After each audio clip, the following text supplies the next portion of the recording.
Bonjour et bienvenue au CREDAT, le Centre de recherche et de diagnostic de l'autisme et les autres troubles du neurodéveloppement. Donc, le CREDAT est un des 10 centres d'évaluation d'experts, donc 10 de niveau 3, dont un seul pour la psychiatrie adulte. Donc, les 10 centres d'évaluation sont reliés au Centre régional d'autisme Île-de-France, le CRAIF. Le CREDAT particulièrement, lui, est situé à l'hôpital Sainte-Anne, au GHU Paris Psychiatrie et Neurosciences.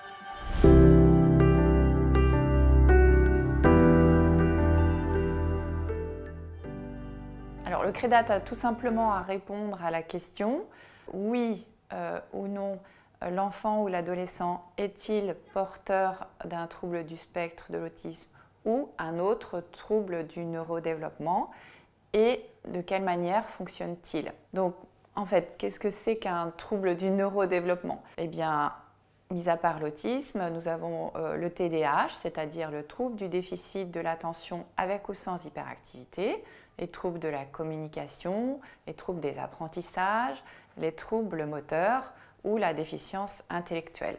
Mais ce n'est pas tout. Souvent, nous retrouvons aussi associés des troubles de l'humeur, un syndrome anxieux. Tout cela vient complexifier ou masquer le diagnostic. Et pour ne pas nous simplifier la tâche non plus, puisque les situations sont souvent compliquées, on peut retrouver aussi ou suspecter une maladie génétique, ou bien l'enfant, par le biais de son expérience, a pu compenser ou camoufler ses difficultés et ses particularités, ce qui rend d'autant plus complexe le diagnostic.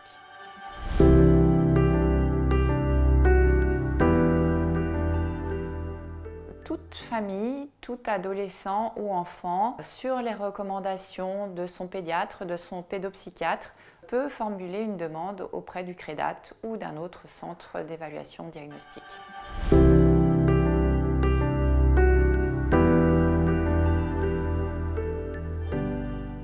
Alors, il y a plusieurs étapes. La première, c'est l'étape d'évaluer la demande avant même de voir la famille. C'est l'occasion aussi pour nous de pouvoir aiguiller la famille, par exemple, sur une plateforme de diagnostic simple, s'il y en a une à proximité.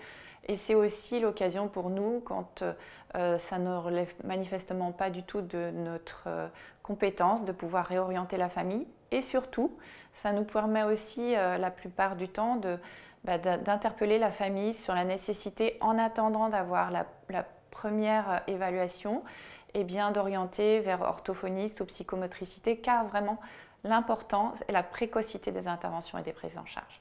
Donc, une fois la demande acceptée, nous proposons au jeune et sa famille un premier entretien médical. Donc, à l'issue de ce premier entretien, si nous avons suffisamment d'éléments, nous pouvons soit valider le diagnostic, soit l'invalider. La plupart du temps, il nous faudra poursuivre et compléter l'évaluation avec des bilans psychologiques, orthophoniques et en psychomotricité. Parfois aussi, suivant la situation, nous pouvons orienter en parallèle, dès l'issue du premier rendez-vous, vers un collègue généticien ou neuropédiatre. Alors, un bilan psychologique, ça sert à répondre à la question diagnostique par une évaluation adaptée au profil et au fonctionnement de l'enfant ou de l'adolescent. Ceci se fait par des tâches d'apprentissage, de la communication, des interactions sociales, qui permet d'obtenir des résultats aux tests recommandés dans nos pratiques cliniques. Nous pouvons ainsi obtenir à la fois les points forts de l'enfant ou de l'adolescent, ses ressources personnelles, mais également ses difficultés qui font l'objet de préconisations pour l'enfant et sa famille ou l'adolescent, et qui permet également de se positionner par rapport à un éventuel diagnostic. Le bilan orthophonique permet d'objectiver le niveau de langage de l'enfant en compréhension et en expression, et plus globalement d'analyser ses compétences de communication verbale et non verbale. Il participe au diagnostic différentiel en apportant des éléments permettant par exemple de faire la différence entre un TSA et un trouble développemental du langage. Il définit aussi, en cas de difficulté, les axes de la rééducation du langage et de la communication en fonction du profil de l'enfant. Le bilan orthophonique est pertinent, y compris pour des enfants non verbaux, car il donne des indications sur les outils de communication visuelle ou gestuelle les plus appropriés pour chaque enfant. Et pour les enfants verbaux, le bilan peut évaluer la compréhension sociale et il s'intéresse à ce qu'on appelle la pragmatique du langage, c'est-à-dire la compréhension du langage non littéral, les habiletés conversationnelles, en bref, la qualité du langage en situation de communication. Le bilan psychomoteur permet d'évaluer les compétences motrices et perceptives de l'enfant à l'aide de tests standardisés, d'échelles de développement et d'observations qualitatives. Au CREDAT, le psychomotricien s'intéresse également beaucoup aux particularités sensorielles qui sont très fréquentes chez les enfants porteurs d'un TSA. On les estime à plus de 90%. Celles-ci peuvent entraîner des gênes dans le quotidien de l'enfant et générer des évitements ou des troubles du comportement. Le psychomotricien et les psychologues utilisent donc des tests, notamment comme le profil de Dunn, qui permet de mettre en évidence la présence de ces troubles et d'en évaluer l'intensité. À l'issue du bilan, des axes de prise en charge peuvent être ciblés en cas de difficulté. Le temps de restitution, organisé en fin de bilan, permet également d'apporter aux familles et aux aidants des outils de compréhension et des recommandations pour aider l'enfant dans son quotidien. À la fin des différents bilans, la famille voit pour une restitution le médecin qui lui donne les résultats de ces différents bilans, avec les points forts et les points faibles vus à travers les bilans pour l'enfant ou l'adolescent, et avec une confirmation ou non du diagnostic, des troubles éventuels associés, pour avoir justement des recommandations ou des préconisations qui peuvent être faites à la famille. Dans ce cadre, nous proposons au CREDAT 2 groupes pour les parents. Un pour les parents dont l'enfant a un trouble déficit attention avec ou sans hyperactivité, et également un groupe pour les parents dont l'enfant a un diagnostic de trouble du spectre de l'autisme. Nous proposons également de l'éducation thérapeutique pour les adolescents.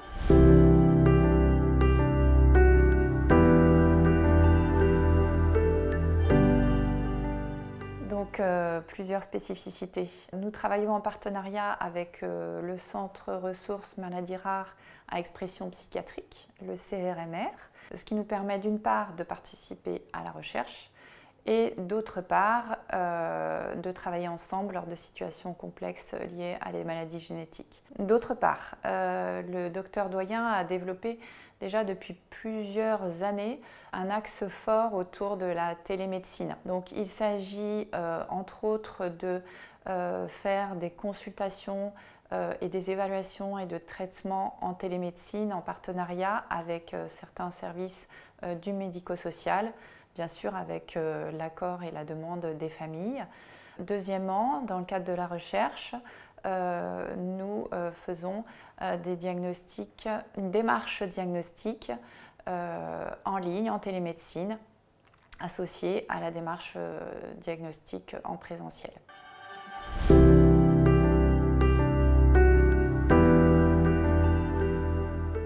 Alors, au CREDAT, nous travaillons en collaboration avec l'Université de Paris, le CRMR et d'autres hôpitaux. Actuellement, nous avons des protocoles de recherche, un qui porte sur la démarche diagnostique en téléconsultation et un autre qui porte sur la satisfaction des parents, du groupe parents qui est donné en visioconférence.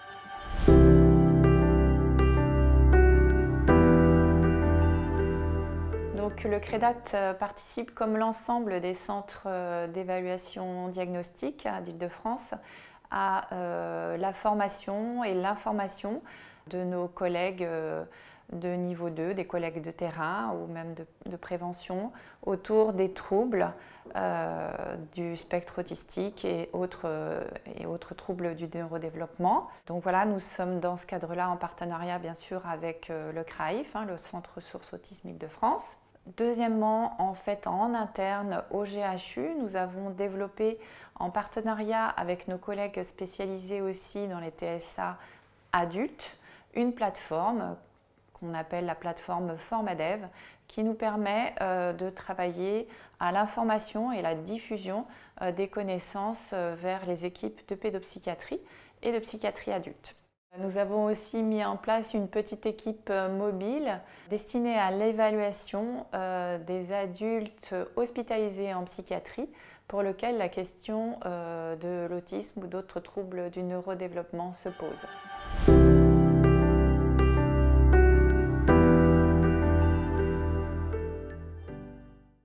Donc globalement, on peut dire que les centres d'évaluation fonctionnent plutôt bien, malgré quelques écueils. Le premier, ce serait sans doute face aux demandes qui ne cessent d'augmenter, d'être encore malheureusement sollicitées pour des diagnostics qui sont simples, avec donc la nécessité d'un axe fort autour de la formation des collègues de terrain, pédopsychiatres et psychiatres pour le diagnostic de TSA ou autres troubles quand la forme est assez simple. Deuxièmement, nous nous rendons compte que pour les familles, la question de l'orientation ou demander une évaluation diagnostique reste encore un petit peu floue, quand même un axe d'éclaircissement un petit peu des missions et du territoire géographique.